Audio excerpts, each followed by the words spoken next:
कभी लखीमपुर तो कभी सीतापुर, कभी प्रशिक्षण का दरबार तो कभी भगवान के द्वार, कभी दफ्तर पर तो कभी किसी दूर दराज गांव में नेता कार्यकर्ता के घर पर। अखिलेश यादव की एक्टिविटी इन दिनों पूरी तरह बदली हुई है। हर दूसरे दिन वो बैठक करते दिखाई देते हैं। पहले सीतापुर और लखीमपुर में प्रशिक्षण शिविर का आयोजन हुआ। अब 13 जून को सपा दफ्तर में उन्होंने बड़ी बैठक बुलाई है। इस बैठक में सभी लोकसभा प्रभारियों को बुलाया गया है। माना जा रहा है कि अखिलेश 24 के चुनाव को लेकर कोई बड़ा संदेश देने वाले हैं। समाजवादी पार्टी ने जिला अध्यक्षों के साथ बैठक कर ली है और अब बारी है लोकसभा प्रभारियों की। अखिलेश यादव ने मार्च में पश्चिम बंगाल में राष्ट्रीय अधिवेशन के बाद से ही लोकसभा प्रभारियों की तैनाती का सिलसिला शुरू कर दिया था। 50 से ज़्यादा लोकसभा क्षेत्रों में प्रभारी नियुक्त किए जा चुके हैं, जबकि बाकी क्षेत्रों में निवर्तमान प्रभारियों को ही तमाम अलग अलग तरह के टास्क सौंपे गए हैं। अखिलेश यादव ने 29 मई को पार्टी की बड़ी बैठक बुलाई थी और इसी बैठक के बाद से सपा ने तैयारी की स्पीड बढ़ा दी है। अखिलेश ने सीतापुर के प्रशिक्षण शिविर से ये कहकर सियासी उबाल पैदा कर दिया कि यूपी की 80 सीटों पर इस बार साइकिल दौड़ानी होगी। 80 के 80। इससे पहले जब कोलकाता में सपा का राष्ट्रीय अधिवेशन हुआ था, तब शिवपाल सिंह यादव ने 80 में से 50 सीटें जीतने का दावा किया था। लेकिन अब अखिलेश यादव शिवपाल यादव की बात को अंतिम छोर तक लेकर पहुंच गए हैं। पर अखिलेश ने जैसे ही 80 सीटें जीतने का दावा किया, भाजपा की तरफ से उन्हें वाराणसी चैलेंज दे दिया गया। भाजपा के राज्यसभा सांसद हरनाथ सिंह यादव ने ट्वीट किया, प्रिय अखिलेश यादव जी, उत्तर प्रदेश की 80 सीट पर जीत के दावे को तो छोड़ ही दीजिए।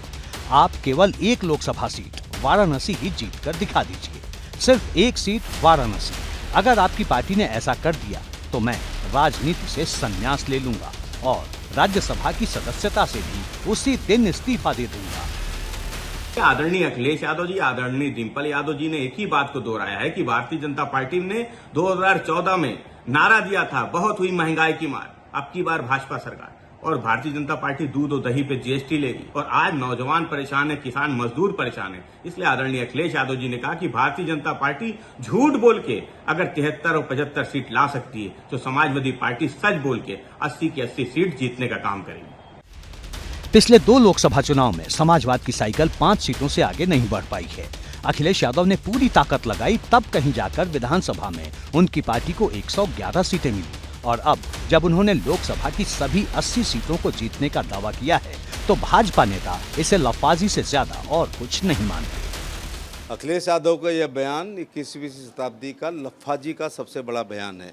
एक जिम्मेदार व्यक्ति के द्वारा दिया गया गैर जिम्मेदार बयान। This is the joke of the century.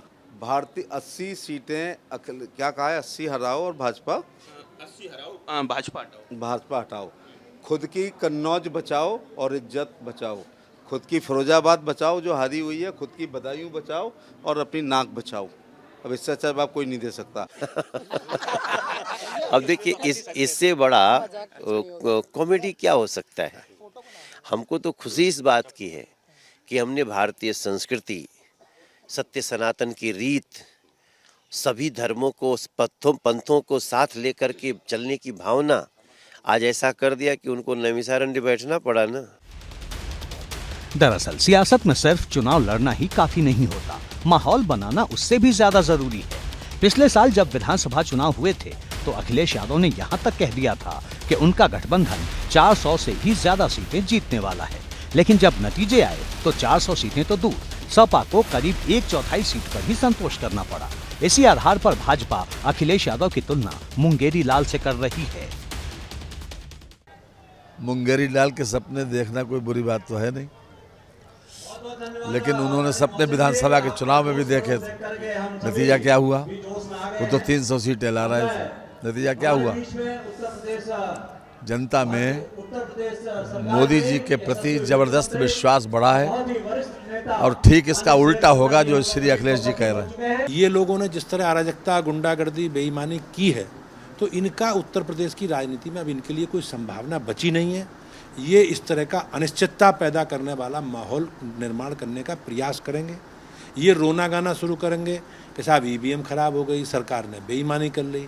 मैं इनसे कहना चाहता हूँ, ईवीएम के अलावा भी नगर पालिका, नगर निगमों के चुनाव हुए हैं, नगर पालिका का, नगर पंचायतों के, बीजेपी पिछले से 4 गुना ज़्यादा सीटें जीती है।